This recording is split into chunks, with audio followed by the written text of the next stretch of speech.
Welcome back to the RLT YouTube channel. We got another week of Winterspell League gameplay, and this is going to be another Purple Steel Mirror. But you know what? It's a great game, so we're going to get right into it. Player we're watching is going to be on the draw game 1, so we're looking at the mulligan here, and they got that knight Christopher Robin. We don't see a 3-drop, don't see anything else. So this makes sense. They do keep us 1-drop to make sure they have a consistent 1-2 line, be it Chris on the play or something else, which is fine. And we see the opponent play the Palace Guard. It's the best 1-drop on the play for the Purple Steel Mirror, so nothing wrong with that. We are going to most likely see this Donald to the ink, maybe the Benja on 3. We do go dip Benja, get the Christopher Robin, and pass. Perfectly fine. Again, we do have that GG, and having the Donald for later in the game in a bigger body is just a really nice option. We see a Giant Cobra hitting the Inkwell, and we're going to see 2 1-drops go. We're going to see that Palace Guard quest for 1. Pass. Really nothing wrong with that on the play as Purple Steel here. That Palace Guard's a no threat on board, so getting that lore is perfectly correct. And we're going to meet it with 2 1-drops on this side of the board. They're not quite as good in this situation. That Olaf would be nice if it was another Captain Hook, but you get what you get sometimes. And we see a dog here, and it makes sense because their hand was bricked with uninkables. And the Purple Steel player on the other side simply said, hey, I don't have the 3-drop, I don't have the removal, and I don't have the ink, so I have to do this, which is, it's crazy, but it works. And it's quite frankly what it needs to be. But now the player on the draw is going to say, I have the 3-drop, I have the GG. I'm going to take out the Palace Guard, and I'm really just kind of in a commanding position, because if you want to play any removal, you have to hard cast it, and that's just going to kind of keep the tempo on my side. And we do see a Cheshire Cat come down. They do not have the 5 ink needed to play it and use the ability, so right now it's just a threatening body. Captain Hook's going to crash through Christopher Robin. Most likely we're going to see the Palace Guard go through the Captain Hook, taking that out. Again, perfectly solid play there. And we just pass here. And now we're put in a position where we make trades. Do we make trades and go, or do we make trades and stay? Could go Genie here, draw a card, and play the slower conservative route. If you play the Angel this turn, yes, you're able to trade something out, but realistically, you're going all in if you use the ability and Sigma Strength this turn. I think playing the Genie and just developing 1 more card, 1 more body, so when we do things Strength, it hits for 4. Way better play, so we're just going to do that here and leave ourselves with more options and not just go all in on a half-baked play. So from here, again, it really comes down to, does the opposing Purple Steel player have a Strength or removal? They didn't. They did have another dock. They were bricked out with another Thunderbolt, which is not great. We do see the Olaf go down, which again hurts our Strength numbers, but it's realistically they have to kind of reduce the board state and take liberties where they can. And we draw again. And now this Angel becomes great because we can play the Angel, put 2 on the Cheshire Cat, sing the Strength, and really take it out and take command of this game, and that's where we want to be. So I think, yeah, the Cobra has to be the card removed here. GG is just way too good to deal with the evasive fight. Take the Strength, deal with it, and I don't think you need to hit the guard here. We definitely can. Again, I think this is fine realistically. If they want to take out and trade with the Hook, they can. Devalues the Strength of a Raging Fire potentially, so I don't necessarily hate it. The only reason I would have liked to see it keep up was just to, in case the Devil Genie come down, but again, those are not liberties you can really take in a Purple Steel Mirror, so it's a really fine play there to do. And yep, from here, it really just comes down to what this Purple Steel player here draws. And it also is realistically just a best case scenario, because you take out the Genie, you should be questing this Angel for 1 here since it has that resist 2, since they have no cards in hand, and they are just laughing their way to the bank. And 2 docks into this board state's pretty much nothing. We play a Genie, draw a card, but realistically, right, this is a tough hill to climb for the Purple Steel player who just played the Genie, and they pass, and what do you know, a Dumbo is drawn. We are going to just start drawing cards and gaining lore, and this is a best case with 2 evasives on the board. That top deck is just so solid. Does draw a Demona here. I think this is really solid just to hold on to, as next turn, if we are able to drop that Demona potentially efficiently, it could really just cement this game as being over, which is what we want to do. Opponent does drop an Angel of their own. nukes it down to 1 card. Pass does take out our genie and go with 1 card in hand. And this is an interesting point to the game because the opponent, if I can believe I can see here correctly, only does have 5 ink. And I'm going to guess there's a good chance that card in that hand is Demona, and they're debating if they ink it or not, and they choose not to. And here we have a very interesting position. We can either Demona or play Strength. I think you should be playing the Strength here. I think if we use Angel to sing Strength on their Angel, get some Dumbo triggers down, draw some cards, and then keep the Demona in our hand for the response if need be, that is a better option. We still get to draw cards, still get to do everything we do anyways. We don't have to sack our Angel for nothing there, and it's fine. This play is still very good. The board state we keep is very commanding, but I just think we didn't need to give them the reload off the Demona with them just having 1 card in hand. They'd already played a couple docks. I think we should have probably forced them to have the Demona first and then respond with our own rather than just playing into it. But again, that's not a big deal. We do lose the Dumbo here to a hard cast Thunderbolt. And like I said, this board state is still very healthy to play into. Demona's going to be able to take things out. We have multiple 4-drop options. Isis is going to tap down that Christopher Robin. Demona's going to swing right through it. And we're going to go Pocahontas for 2, just as a nice little cheap lore magnet, especially with the Demona on board. It becomes a very solid option. And again, these 2 docks are just not going to be high impact here. But as we suspected, the opponent does have a Demona. They might have drawn into it off of ours, but I think that was the card they had the whole time, just because they go through here. They play the Mulan just to filter the hand out. And we're going to see the dogs cash in the Pocahontas. We don't mind that trade whatsoever. And we'll just continue here. Our Demona is locked out, though, since we started the turn with 3 cards in hand.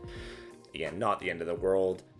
And here, we're going to play 2 1-drops. We could potentially ink one of the 1-drops to play a Heron, just to have the better ability to fight. But I think in this position, we don't have a card draw engine past that, so we do want to maximize value of every card in our hand. So playing 2 1-drops here is the more correct out, I would say. And yeah, we do have a very commanding board state here to deal with. And they go the Hades. They want to make a deal on our Demona. They have a singular card in hand. We bury the Demona. I think that's very fair. Or 2 cards in hand, but even then, we don't want them having 4. We have the board they can play around the situation and do not need to give them more tools in their toolbox to work with.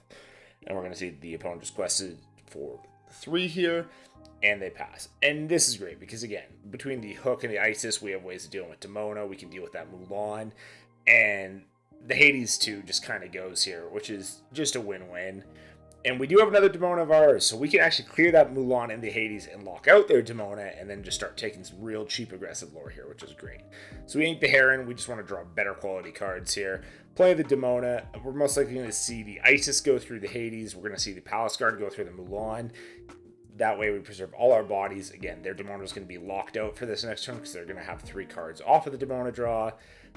And they're going to quest for a nice 4 there. And this game is looking pretty over because there's nothing to sing with outside of, again, an Elsa here to potentially take out the Elsa on this side of the board. They're not going to be able to do a whole lot to keep us oppressed. And from here, it's just a matter of how well can the Purple Steel player respond this turn. And again, their Demona is locked out because the Elsa tap down and go, but it's really not going to be too relevant. We have so many high quality tools in the hand here. I think if it's me, I'm probably looking for an Angel Yzma turn. I want to get that Yzma down just to make sure we don't run out of gas. They do elect for a Genie, which is fine. They do, and the Yzma does get inked here, and I don't know if I necessarily agree with that because we're in a position where you can shoot down the Demona, take that out, which is fine, but I think I'm probably looking to take out the Elsa here, truthfully.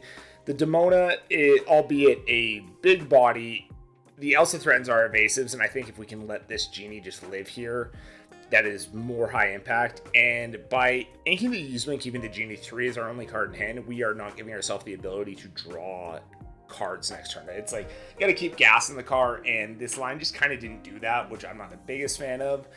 But at the same time, it's still high quality cards, so you're not completely out of it by any means. But yeah, just not my taste. We do see the Cheshire Cat come down. And the Elsa take out the 1 Genie. Just clean trade there, no issues. And we draw a Cheshire Cat of our own. And that's really just the best case scenario here, because now we can counter swing on that Elsa which is huge. They can boost the cat. And again, most likely from here, we are just going to be looking to trade through here. Great play with the math. They move to the Calhoun, they hit with the Genie, and then use the Angel trigger to clean it up. And that really just kind of solidifies this board state, and we are on to game 2. Overall, tight purple steel mirror. The weird turn 3 play for the player on the play there was just really what sold that game. I think if they can have a better opening there, it might look a little different, but missing the 3 drop, missing the removal, and having to play a couple weird docks killed it. So back on the draw here, we see Hook, we see Calhoun. Those are our best 1-2 cards on the draw in a purple steel mirror, so we're quite happy with that. We're probably just going to keep those 2, throw the rest back, and that's exactly what we see. Again, we're looking for 3 drops and we're looking for strength. We see both. This opening looks fantastic. We'd maybe like to see a dock, a Yzma, or Demona, again, just to keep the gas going. But we got some turns to draw into it. So we see our opponent ink the Hades, play the Hook, and pass. We're going Olaf into Hook. Hook's our best 1 drop on the draw in this matchup, so we love to see it. And now it's a matter of what does the opponent respond to. Do they potentially have a hair on our Calhoun, or are they going to 2 1-drops? And that, based on the amount of 1-drops our opponent plays, it's a lot. They do notice the sequencing thing with the Mulan trigger not being applied there. It lets them go back and do that. Still plays out and goes. Inking a Cheshire Cat's interesting. It's a very good card to play on 3 in this matchup for what the threat it can represent, but tells me they might have more 3-drop options than they'd like. We just go into the Calhoun and say, hey, if you want to turn sideways, we are going to punish you for it. And we see the GG come down. And again, I almost think I'd like to see the Cheshire Cat more than the GG in this situation, because on the draw, GG can be good if they choose to go Genie on 4 to respond, but on the play, you can get away with the Cheshire Cat just to create different scenarios and really inhibit your opponent from turning sideways in fear of a punish. And we play a GG of our own, and now it's a matter of, do they have the strength? And they don't. They have a Thunderbolt. And realistically, the GG always dies here, and that's the punish. That's why you want to be on the play in a purple steel mirror, is if you can hit that turn on curve, be it with a strength or a Thunderbolt in this case, the punish is so large. We are going to see a strength at the discard here, and this does make sense because most likely we're going to be playing an Angel and then using the Angel's ability to tap down GG to go to 2, leaving us with a 5-drop and a strength, and that looks exactly where we're at. And we're going to see Calhoun just clean up through there. And you know what? Super solid turn. We do know we're going to lose that Calhoun this next turn to either Hook or Mulan. But you know what? I think that's a very worthwhile trade-off to get that Singer 3 off board, and our opponent's simply just going to ink and dock. And by doing so, they do leave the floor open to play a 4-drop. Or, nope, not quite a 4-drop, a 3-drop, and that's very different, because now we know they have a Genie, which is good info, and it doesn't look like they have a 3-dropper. I think it'd be a far more easy decision. Well, they do actually. It's a Cobra with no trigger, and I think that's fine. We just need to develop that body there. And yeah, we're going to see most likely Mulan crash through that Captain Hook. I think this is perfectly fine. We're going to see that Palace card again, quest for 1, and we're going to pass. And I think the obvious turn here is we're just going to drop this Hades. We're going to put it on the Cobra. We're going to force him to make a decision. Looks like burying it was the easy choice. And we do have the strength, and there's consideration to maybe take out the Captain Hook, so there's nothing it can be fighting here. But I think holding the strength for a turn is really big. Knowing they have that Genie, we are then able to say, hey, if I'm able to draw 1 more character next turn and then sing it on that Genie, I can remove that. Otherwise, I can't. So it's a little bit of free info our opponent gave us that we probably shouldn't have had.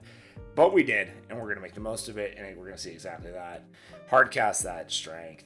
Do that. We're going to see most likely Angel trade through here, and I'd like to see it probably done with that Captain Hook, just so we can keep the Hades at a good 3-4 stat line. Or realistically, probably go Angel Hades here, because then at that point, no matter what the opponent chooses to respond with, is going to punish here. That Hades should have a damage on it. Doesn't, but I think they're going to clock that. And opponent plays a Hades of her own. Again, we can't give him more cards. It's unfortunate because it does hinder the board state. But it is the best case here. And that is missed because the Hades should have had a damage on it. Didn't. That is what it is. And we're going to see this Genie come down now. And Hook's going to go through the guard, which shouldn't have had damage on it, but it did because it was missed. It's a little bit of a gameplay snafu there. so be it. But I don't think it's looking like it's going to change a whole lot of the outcome. Seeing that Doc's trading in, and it really comes down to what comes out here. Tigger bounce the Doc, and most likely going to see that Doc potentially replayed this turn, or they're going to wait one more turn to develop a little more value, and that looks to be where we are. And yeah, I think the play here really just looks like a guard, hard cast the strength on the Tigger, take out the Hades, clean up the board, and just try and give us some kind of reset button going into this next turn. Again, no gas in the tank. We haven't seen the Yzmas. We haven't seen the Docs. If we're able to see those in a timely fashion, I think we're going to be A-okay. If we don't, it might just get a little rough here. The Angel's pretty good, though. It's going to allow us to start racing and say, hey, like, if your Elsa wants to hit this, either you have a Cheshire Cat or it's going to die, because the resist 2 with no hand is not going to make it easier on you. But they do play an Angel of their own, and this really becomes a game if a player with no cards in hand can find a way to trade out the opposing Angel if their opponent does have cards in hand and keep theirs alive and do that EV positive trade. It's so good. I do think we'll probably just need the Cobra to get the Elsa off board, kill the evasive, turn sideways, just, again, put some pressure on. We are behind with no cards in hand, so the opponent probably doesn't mind racing here, but it's the best we can do, and we just got to kind of max with what we're working with. And a Demona here is huge. Truthfully, I think I'm probably looking to play that Elsa first and just develop a slightly bigger body, one more body before I go, and give my opponent equal cards. We're most likely going to see the Angels not even trade. He has the strength, and that's the punish there. By putting cards in the hand, he didn't have to trade. Super clean, really nicely played turn. And we're going to drop the Demona of our own. And it's pretty much saying, hey, I'm going to lock your Demona out for a turn.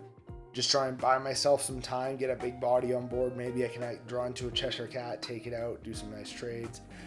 But the Thunderbolt, and we're going to see the discard trigger to take it out, really is just a tough act to follow. And we see a Christopher Robin come down. And this game is realistically most likely over. With the 3 cards we have in hand being Elsa, yeah, and like that Cheshire Cat would have been good. But we have the Elsa, the Yzma, the Hades, and the Cat. And our opponent currently is questing for 6 to next turn. They're going to go to 13. And I think off this Hades trigger, they're probably going to... Nope. Thought they were going to bury, but I think it would be wise of them to give you the cards here. It's like, you only have 1 ink left to play. Not much can happen with that. And if next turn they're able just to develop 1 to 2 more bodies potentially, or play some removal in between, it pretty much is going to spell disaster here for the opponent or for us who are watching. And that second Demona just kind of... Yeah, that pretty much says this game's over, because... realistically, we're going to be able to take out both these bodies in a favorable capacity. And again, quest till probably, I'm going to say, get to 12-ish here, maybe 11. But next turn, it sets up to go to close to 18 and within Cobra range, if I'm not mistaken. And that's just a really nice place to be. And yeah, I think you can just probably pick this one up realistically. We're going to play it out. We're going to go Elsa. We're going to tap down. We're going to Cheshire Cat. We're going to move a little bit of damage. And just kind of put up a fight, see what we can do. But yeah, that game unfortunately was over. The Demonas were just so big. The board was too wide. It was too hard to come back through. So we're on to game 3. And from here, we see 1-drops. We don't see a 2-drop. We see a 3-drop. So if it's me, I'm just keeping a hook. And I'm pitching the rest in pursuit of the 2-drop. They do keep a second 1-drop just to make sure they do have a turn 2 play, which is smart. I don't know if I'd go that just because I'm greedy and want that strength. But here we are. And ink a hook, play a hook with the Heron in hand. We don't need that second hook right now, so we're all good. We do see Christopher Robin come down. Guard's getting inked, the Heron's coming out. This is a really solid curve for on the play here. We would prefer maybe if that hook was a Palace Guard, but we're fine. We could have maybe quested the hook there because Christopher Robin is not going to threaten anything unless they're on Mim Skater, but we have not seen that at any point in the first 2 games. We say there's a low chance that happens. We do see 2 more 1-drops come down, which has been pretty consistent for how the opponents played. I'd imagine their 2-drop count's pretty low, so that's why they've opened the double 1-drops. And we play the Cat, and I think the Cat's a fantastic card to play on the play here. And right now we want to see a strength. If we can go strength, ink a cat, play the Yzma, sing the strength on the GG, I think this is a pretty close open shut case, but we do not. There's a dock, which is fine. Again, it gives us draw options to say, hey, I'm going to play the Yzma this turn, and if you do have the strength for it, that's fine. Next turn, I do have cat and dock to go on board, and still keep a lot of pressure to your opponent being on the play here. So it's a simple matter of what kind of removal options is our opponent looking for. They do play the Genie, draw into a card, and it's if they have the strength, which again they do, and I'd say the choice here is most likely going to be the cat. I think that's the right choice. It has the most swing to how we move through the board state. Yzma, where it's great for being able to draw cards, I do think Cheshire Cat just being able to take more 2-for-1 level trades is so solid and the correct choice from the opponent here. And we draw another Inkable and Genie, so we can't do that cat dock turn, which is fine. We do ink the cat. We have another one in hand, so I think this is perfectly okay. I do believe we should be looking to take this GG out, because if the opponent has an Elsa, they only have one card, but if it is an Elsa and they're able to ink Elsa, have GG run through Genie, it puts it in a really tough spot for us to deal with their evasives at that point. So I do believe taking out GG here is the correct move. And then just kind of resetting for that next turn, and that's what we seem to see happen. Again, good sequencing, because it won't kill the Heron if we take the trades in that order. And yeah, next turn, if the Genie does go sideways, we're going to be able to then use the Cheshire Cat, swing Genie into their Genie, and go. But they do have another Genie, and it looks like they have a song. And that, again, is a really tough situation to be in, because now having the two Genies to our no evasives is tough.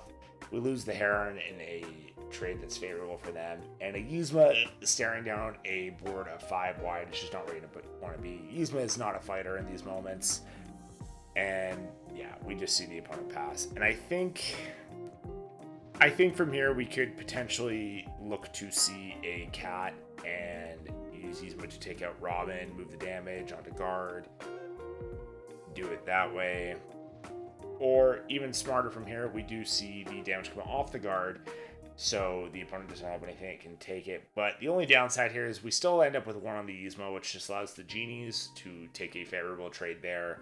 So we end up in a similar position, just kind of a different path on how we get there. And the Hades comes down looking for a deal, and yeah, you have to let him draw 2 cards. If you banish that Cheshire Cat and the Yzma leaves the board and you're left with nothing, this game is as good as over. And the opponent chooses just to race here, which I do think is interesting. I personally would be taking up that Yzma. I just don't want to leave my opponent the ability to draw up to 3 cards. I think that's a very strong ability when it gets off. So I do think that was a misplay there. But you know what? They're ahead. They're saying, screw it. I have the gas. We're going to go for a race, and I respect it. And that strength draw there is really quite unfortunate. We'd love to just, if any of the other cards in our hand are rankable, we'd love to be able to play that 4th body and be unequal with it. But one thing our opponent, we do a good job here of recognizing if we can get the card out of hand, we can use the Yzma trigger to see if we can find an ink to then use the Cheshire Cat ability, take the damage off of Yzma, move it to the Genie that we just did 3 on, and go. And that was an incredibly solid play. I think it was super heads up. Really well put together by this Purple Steel pilot. I think that's just something a lot of people might not consider the sequencing of, and was very important. But this also comes down, trades out the Genie, and again, we're just behind in the evasive war again, which is never where you want to be in any kind of Purple Mirror. And our opponent just had again, we're on 2nd or 3rd Genie here, and Elsa, and it's just the removal just kind of doesn't stop coming. And it's tough, especially when the opponent's on, it looks to be 4 Thunderbolts, 4 Strength. That was extra 4 pieces of removal, if they come in at the right time, just can put so much swing into this matchup, and it's tough. So, I get that. I do think inking the Strength is a mistake, though. I think we should have been looking to play the Pocahontas, sing the Strength on the Genie. I would have then most likely been looking to move a damage off of either the Palace Guard or the Elsa to finish off the Hades 5, and then I would just been going into a dock here. And the reason for that is leaving 1 damage on the Cheshire Cat allows the Elsa and the Palace Guard to take it out if they so please. If we save the Strength here, it doesn't have the damage. His board state cannot kill the Cheshire Cat, and it just gives us so much more flexibility going through this turn. And it's just, again, it's one of those things where it's a really small detail, but it's actually going to make a big difference here because we are going to see the Cheshire Cat get traded out. And if they were not able to do that, and then we could play an Elsa this turn, we would have 7 ink, which would allow us to play the Elsa, take out the Genie, use the Cheshire Cat's ability boost, take that out, and just create a way more favorable board state, having that evasive live with the cat on board. That's what I would have liked to see personally, but again, things happen. We're fortunate to have a second Cheshire Cat. There's a smart play there just to take out the Calhoun, recognize that I'm not going to open up this Elsa or the cat until I can take a favorable trade into your Genie. I think this was a very solid turn. We see the Demona get inked. I can understand because we don't want to be giving us with no hand a draw engine here, and especially with the docks in hand. And yeah, makes it a little frustration. They're having to go ink a Demona and discard a Demona, but it happens. And we see you go into the GG Mulan, which isn't great. I think the quest for 2 here is very short-sighted from the opposing Purple Steel player. I would have liked to see them most likely just, quite frankly, keep that Genie upright for a turn. They are so far ahead as is. They did not need the lore. And again, this is a heads-up play. Since our Elsa sideways, that GG does become a threat for it. So we're just going to throw Fire the Cannons on it and say, hey, like, you're not going to find a good way to deal with this. And absolute worst case, they draw a Cheshire Cat, send it back. That is the punish. That is when that play is maybe not as good. But as long as that doesn't happen, we're in rare. And the opponent just passes here. So that is truthfully telling to what might be going on. And this is a great play. Instead of moving both damage, split the damage, leave GG's ability turned off, get the Mulan off board. And I'd just be questioning with the dock here. Again, we want to leave that Cheshire Cat upright. It is kind of our big swing card here. I think risking it is not great. And I understand if they play Elsa, they probably just take it anyways. But now we're at a point where if they do have a Cheshire Cat of their own, it just creates some gross situations to how they're able to remove it. They do play Cobra Gain 2 and say, I'm just going to race you at this point. I have no hand. So I think I'd be very okay with that if I was the Purple Steel actively playing right now. And yeah, we're just going to see. I think we should see everything go for a quest here. We are behind. The game is on a clock. We do need to quest. I'd be questing with that dock. I understand the appeal of keeping it if we maybe draw an Olaf, but luxury's not. We're not at a point of right now. Opponent does top deck a dock, and that's just huge. Again, if they're not seeing that and not being able to go for two more cards there, this game might be able to get back, but the fact they're just able to keep the gas going is tough. And they see a Tigger to bounce the dock and play it again. So they're going to be saying dock, goose. They're drawing 4 cards, and that just creates momentum that the player on the play of this game who is clawing back, that's the worst case for them because they were just starting to stabilize out, and now the game is kind of getting out of hand again. Opponent's at 15. Currently, they have lethal on board, so they have to now look at the ways to trade through this board state as efficiently as possible. And with the Angel Trigger and the Cheshire Cat, we would be able to take out this Tigger, and I think that's where I'd be looking because we can trade through the other bodies with what we have on board, but we don't do that. It looks like we take the Cobra instead, leaving the Tigger up. And again, I would just been using that Cheshire Cat trigger plus the Angel Trigger to take out the Tigger, trading through the other 2 bodies, and then it just puts them at 17 if they choose to quest 2. So if they have that Cobra, no lethal, and it looks like they have the Cobra, yeah. And unfortunately, that's GG's. And Purple Steel Mirror is like that. I think it's one of those ones where throughout these games we saw missteps from both players that kind of ultimately decided the outcome. I think there's times where if both players kind of made more heads-up decisions and kind of their risk analysis a little better, they might have made it through. But regardless, that's this week's Winterspell gameplay. Let us know in the comments below what you like, what you don't like, what you want to see next video, maybe some decks you want to see us play. New sets coming out pretty soon, so we're gonna have gameplay of that as it rolls through. But that's our LT Gaming for this week. Thanks for watching. Leave us a like, subscribe, and we'll see you in the next one. Peace.